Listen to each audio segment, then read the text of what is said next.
Selamat pagi anak-anak. Pagi, Bu. Bagaimana kabar kalian hari ini? Baik. Sudah berdoa? Sudah. Sudah. Kita berdoa sekali lagi ya. Berdoa bersama dalam kelas. Ya, Bu. Ibu minta dari Citra untuk memimpin doa. Ya, Bu. Maju nih, Bu. Ya, maju. Semuanya berdiri ya. Ya, Bu. Kita berdoa bersama. Ayo teman-teman berdiri semuanya. Om Saraswati Namastubiyan Warada Kamar Kini Siddhi Rambam Karisyani Siddhi Bawantu Masada. Sudah, Bu. Silakan duduk. Makasih, Bu.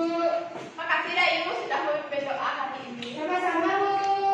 Baik anak-anak, sebelum Ibu mulai ke pembelajaran, Ibu mau bertanya, apakah kalian tadi sudah membantu orang tua di rumah? Sudah, Bu. Bantu bersihkan ibu, Bu. Lupa. Semuanya sudah sarapan tadi pagi? Belum, Bu. Belum. Ibunya bangun kesiangan, Bu. Masih semangat kan belajar hari ini? Masih, Bu. Baik, sebelum kita mulai, Ibu mau absen dulu. Sayu Tiara, Bu. Rizky Gunawan, Hadir Kak. Setiawardani, Hadir, Bu.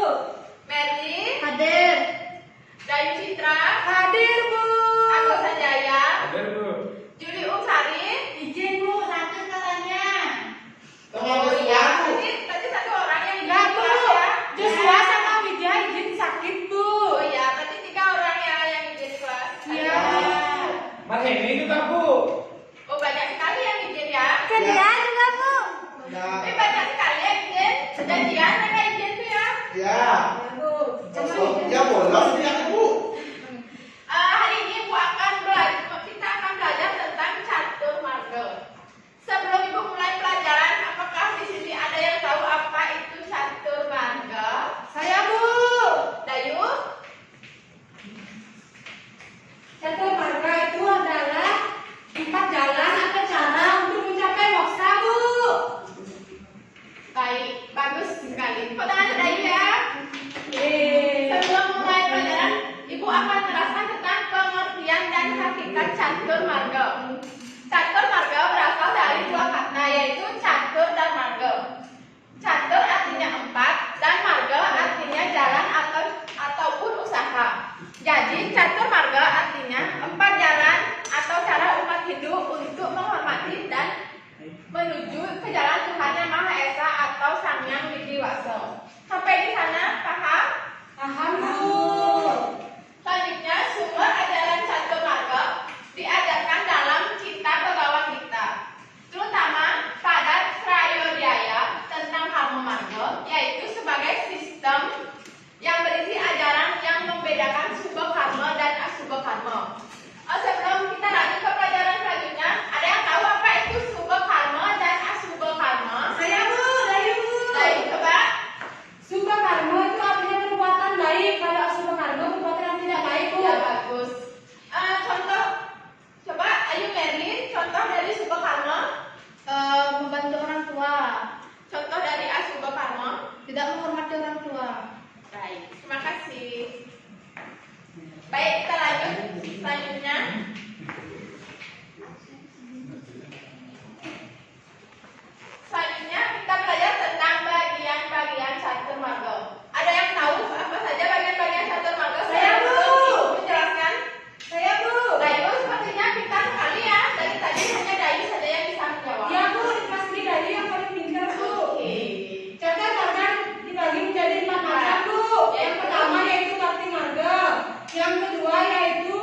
Bakti marga dibedakan menjadi dua.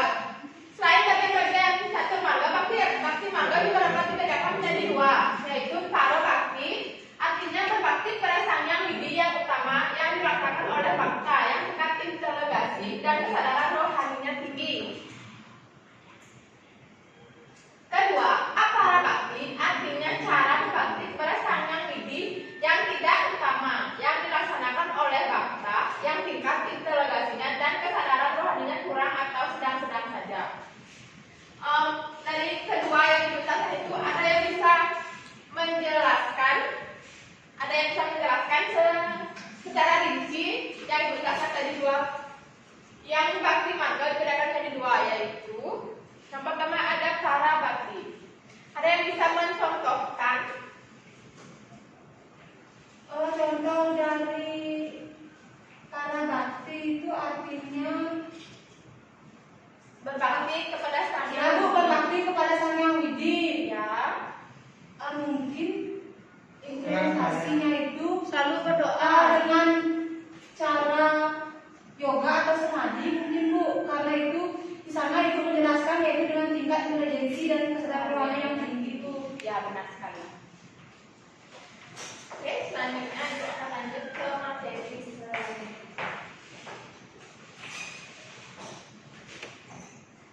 Yang kedua ada jenana marga. Jenana marga adalah cara mencapai Tuhan dengan cara mempelajari kitab suci Weda. Jalan ini cukup sulit untuk dilakukan oleh orang biasa karena tidak semua orang mampu memahami secara benar maksud yang terkandung dalam Weda. Ada 7 tahapan dari jenana, yaitu pertama ada aspirasi pada kebenaran atau subeka, 2 pencarian filosofis atau vicarana, ketiga penghalusan pikiran atau tanumanasi, 4 pencapaian sinar atau satwati, yang kelima pemisahan batin atau asam sakti, yang keenam penglihatan spiritual pada bawana, 7 kebebasan tertinggi atau turia. Dari ketujuh hal tersebut ada yang pernah mendengar ketujuh hal tahapan dari jenana yang disebutkan? Coba Rizky Gunawan. Apa Bu? Tahapan dari jenana. Coba jelaskan satu saja. Yang Rizky bisa pahami dari ketujuh tahapan jenana tersebut. Bu, mungkin saya bisa satu Bu ya. Mungkin kebebasan tertinggi itu yang dimaksud itu moksa Bu ya. Ya, dapat dikatakan kita melakukan moksa atau pelepasan tertinggi untuk menuju moksa tersebut. Baik, materi selanjutnya.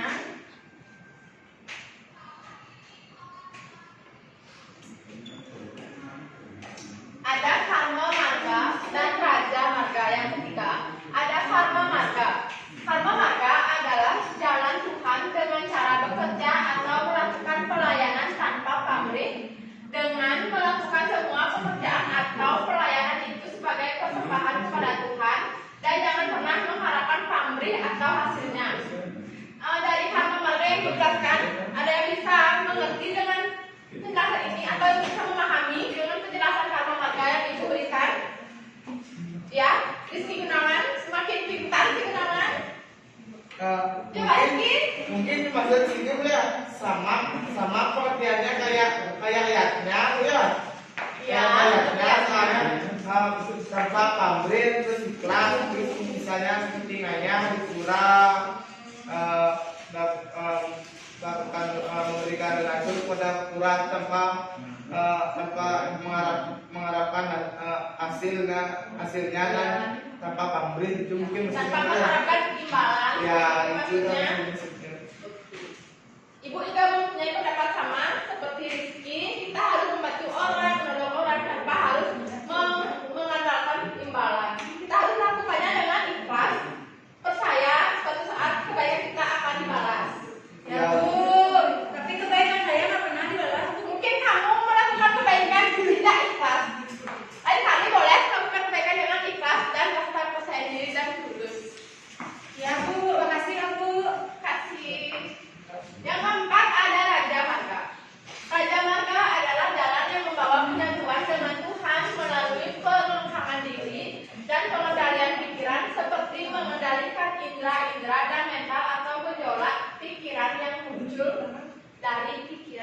Anda bisa yang memahami? Coba ayo Merli dari tadi main terus. Raja Marga, coba jelaskan pemahaman Anda. Apa itu Raja Marga?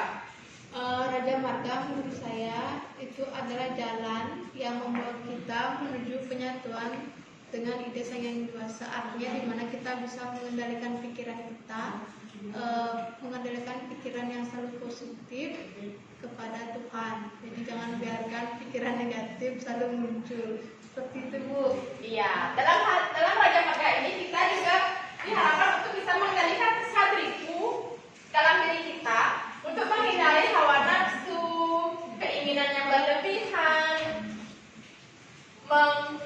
mengendalikan dunia di dalam dunia maya tersebut, dan duniawi kita harus bisa mengendalikan. Jadi selanjutnya, sebelum Ibu lanjut ke materi selanjutnya, dari keempat catur marga tersebut, apakah kalian semua sudah paham dengan materi yang Ibu jelaskan atau ada yang kurang paham? Sudah, Bu. Nanti di akhir Ibu akan memberikan kuis dan tugas di rumah. Baik, Ibu lanjut ke materi selanjutnya.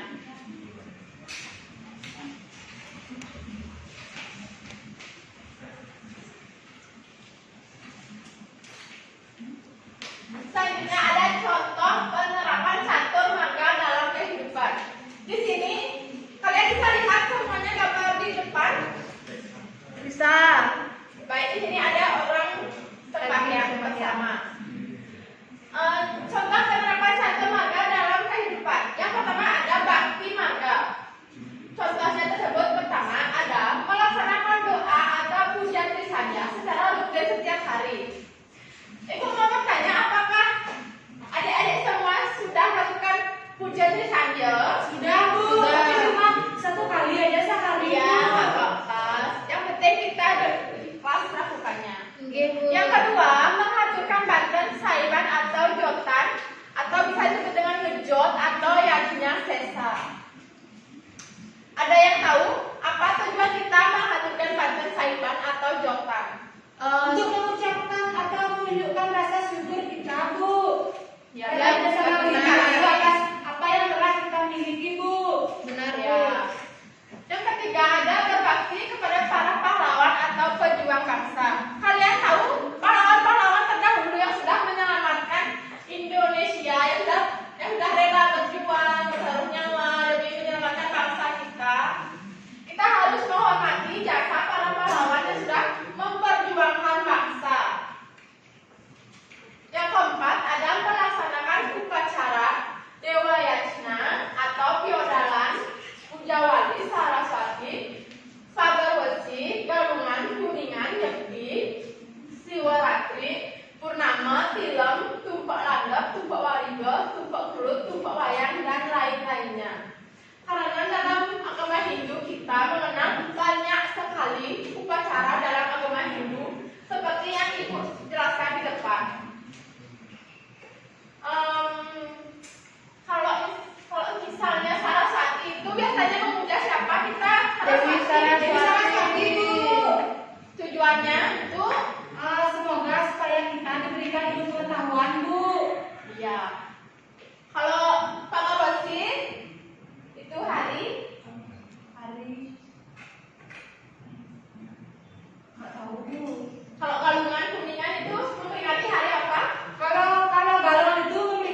unggul yang dimiliki oleh Dewi Saraswati.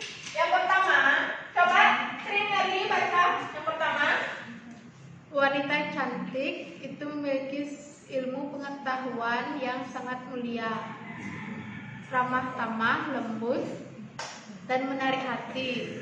baik. Yang kedua, coba Agus Sanjaya baca yang kedua. Coba kerasin sedikit volumenya membaca ya, jangan gerobak-gerobak. Kalau percaya itu suaranya keras, kalau membaca itu gerobak-gerobak. Coba kerasin. Ya baca sampai titik, sampai yang kedua. Baca yang kedua aja. Ya. Mata saya minus, Bu. Oh iya, nggak apa-apa. Salah.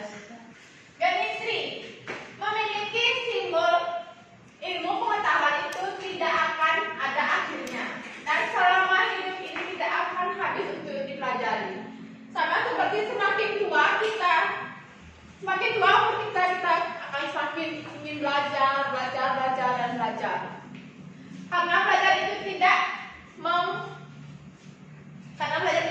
mempengaruhi usia. Permisi, Bu, mau kencing. Oh iya, silakan. Mau umur kita kecil, tua, remaja, udah lansia, belajar itu tidak ada batasan umur. Yang ketiga ada keropak. Keropak melambangkan sumber ilmu pengetahuan. Karena sumber ilmu pengetahuan tersebut sangat banyak dan tidak dapat ibu sebutkan satu-satu. Yang keempat ada wina, melambangkan bahwa ilmu pengetahuan tersebut sangat halus. Yang kelima ada teratai, melambangkan bahwa ilmu pengetahuan itu bersifat sangat jijik. Yang keenam ada burung merak, melambangkan ilmu pengetahuan itu sangat berwibawa. Yang ketujuh, yang terakhir burung angsa, melambangkan ilmu pengetahuan itu bersifat sangat bijaksana, dapat membedakan antara yang baik dengan yang tidak baik. Ya, sama seperti angsa. Angsa kan pintar itu dia memilih makanan. Misalkan kita tabur makanannya di tempat-tempat yang kotor, tempat yang isi air, tempat yang becek. Tapi angsa itu tetap pintar dia untuk membedakan makanan yang baik untuk dimakan, yang tidak baik untuk dimakan. Seperti itu pun juga manusia. Manusia juga memiliki pikiran seperti itu, tapi tidak semua orang memiliki pikiran seperti itu. Baik, kita lanjut ya selanjutnya. Sebelum kita lanjut, ada yang ingin bertanya atau yang ingin menyimpulkan? Belum, Bu. Ada ya. Oke, lanjut.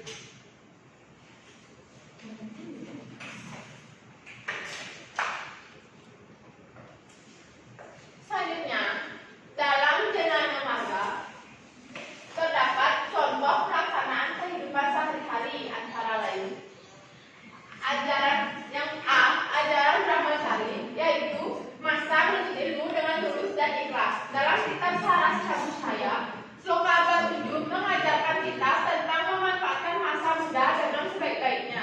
Jadi, hendaknya digunakan untuk menuntut dharma dan ilmu pengetahuan. Yang kedua, menerapkan ajaran Al-Buron atau yaitu suatu proses hubungan guru dan murid. Yang ketiga, menerapkan ajaran satu guru yaitu berhasilnya seorang menempuh jenjang pendidikan yang tinggi dan berkualitas jika seseorang melaksanakan ajaran ini cenderung memiliki disiplin yang tinggi dan percaya diri. Seperti gambar ini ya, seorang guru yang sedang memberi pelajaran kepada murid-muridnya dan murid-muridnya sangat antusias untuk menerima pelajaran tersebut. Berbeda dengan di zaman sekarang, guru dan murid itu bagaikan teman, tidak seperti zaman dahulu. Zaman dahulu guru sangat dihormati oleh mahasiswa atau muridnya, tapi tidak dengan zaman sekarang. Mahasiswa bisa dikatakan campak dengan gurunya. Banyak seperti itu, apalagi di sekolah ini. Kalau ini tuh nggak kok yang siswanya gini, Bu. Iya, sekolah dulu juga seperti itu. Kita sama-sama pernah menjadi mahasiswa dan murid. Baik, Ibu lanjut ya.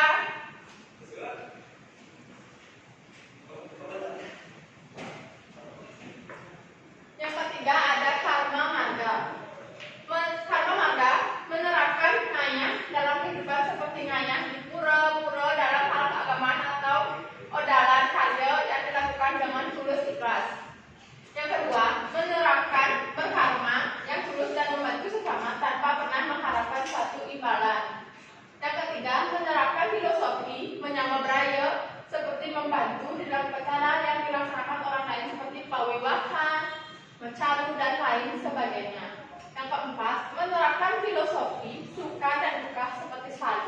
membantu kepada seseorang yang mendapatkan musibah dan menolong keluarga yang berduka. Yang pertama ini menerapkan maya dalam kehidupan sehari. Kehidupan seperti maya di pura. Dalam agama Hindu, terutama orang Bali ya, setiap ada ordalan di pura itu pasti banyak itu turun untuk maya ke pura. Banyak sekali bukan di Bali, cuma di banyak itu pasti semuanya akan gotong royong untuk maya dalam ordalan, untuk membantu memasang masker, buat ini buat itu. Sama seperti juga menerapkan berkarma dalam banjar. Berkarma dalam banjar yang terus dan membantu sesama tanpa mengharapkan satu imbalan. Dalam hal kita tolong menolong atau kita membantu seseorang dalam keadaan sulit, kita tidak mengharapkan imbalan atau kita melakukannya dengan tulus. Yang ketiga, menerapkan filosofi menyama braya. Menyama braya ini sudah ada sejak dulu. Menyama braya itu kita lakukan setiap ada tetangga atau di setiap banyak kita ada yang bukan upacara pawiwahan, ngaben, mepandes, otonan. Kita dituntut harus melakukan menyama braya. Tapi di zaman sekarang menyama braya itu bisa dibayar. Seperti dia tidak maya sekarang, tapi dia bayar salahnya. Kita tidak penting itu membayar salah atau tidak, yang penting kita itu punya membraya. Yang terakhir, menerapkan filosofi suka dan duka seperti selalu membantu kepada seorang yang mendapatkan musibah.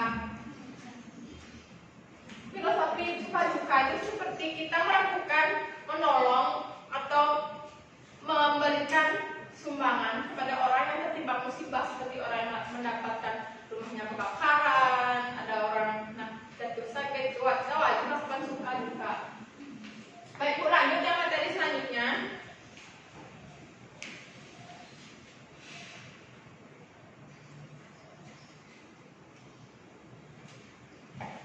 Terakhir ada Raja Marga. Penerapan Raja Marga seperti ajaran asrama yoga, yaitu catur brata penyepian, yang hakikatnya merupakan penyucian warna agung dan warna alit untuk mewujudkan kesejahteraan dan kebahagiaan lahir dan batin. Terbinanya kehidupan yang berlandaskan satyam atau kebenaran, siwam, kesucian, dan sundaram, keharmonisan atau keindahan. Ada yang tahu apa itu catur brata penyepian? Coba Ayu Meli, catur brata penyepian. Bagian-bagian catur brata penyepian Ada amati geni, ya, amati karya, amati lelaman, amati lupa aku lagi satu. lelungan. Lelungan. Apakah Ayu Meli setiap nyepi sudah melaksanakan catur brata tersebut? Belum Bu. Oh iya, bisa ditingkatkan lagi untuk nyepi tahun selanjutnya. Iya, Bu. Kita belajar untuk melakukan catur brata penyepian. Jika alangkah lebih baik jika kita belajar untuk berpuasa.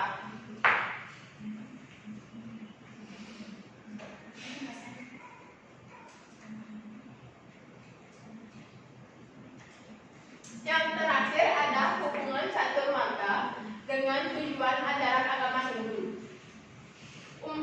Umat manusia tentunya memiliki tujuan hidup, termasuk umat Hindu dengan tujuan hidup yang jelas, yakni pertama ada moksa samjaga ita yacha iti dharma, yang kedua catur purusa arta, yang ketiga santa jagatita, yang keempat sukerta skala dan niskala, yang kelima mencapai keharmonisan hidup sesuai ajaran catur marga yoga. Ada yang tahu apa artinya moksa samjaga ita yacha iti dharma tersebut? Coba deh yuk. Ya, Apa artinya catur moksa samjaga ita yacha iti dharma? masakan jangan kita ya cari itu dharma. Nggak tahu. Coba cari di Google.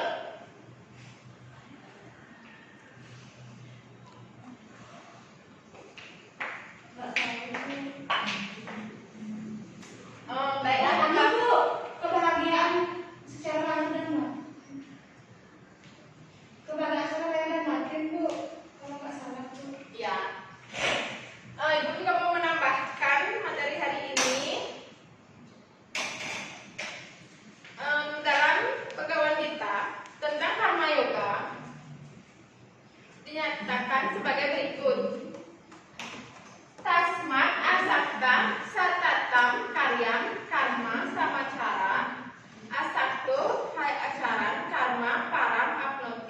Gustaf. Yang artinya itu, oleh karena itu, laksanakanlah segala kerja sebagai kewajiban tanpa terikat pada hasilnya. Sebab dengan melakukan kegiatan kerja yang bebas dan keterikatan orang itu sesungguhnya akan mencapai tujuan yang utama. Bisa dikatakan kita itu harus melakukan kewajiban tanpa terikat dengan hasilnya. Kita harus melakukan kewajiban tanpa kita harus mengharapkan imbalan. Kita tidak terikat dengan hak-hak kita. Kita harus melakukannya dengan ikhlas. Sebelum Ibu akhiri pelajaran hari ini, ada yang mau bertanya sebelum Ibu akhiri? Ya, lagi sedikit ya. Kesimpulannya, inti dari penerapan catur marga untuk memantapkan mengenai hidup dan kehidupan umat manusia di dalam semesta ini, terutama untuk peningkatan pencerahan serta memantapkan keyakinan atau kepercayaan pada dan pengabdian atau bakti terhadap ide Sang Hyang Widiwasa. Untuk tugas minggu depan, kalian bisa catat dulu ya anak-anak. Tugasnya, Ibu akan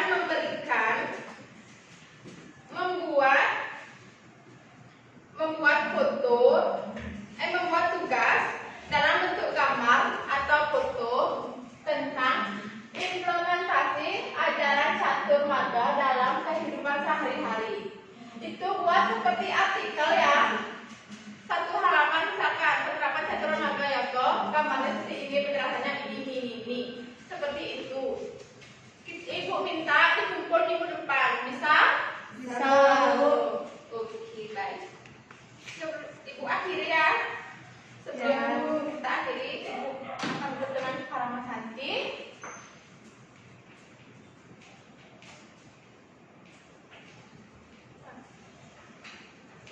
Om Santi Santi Santi.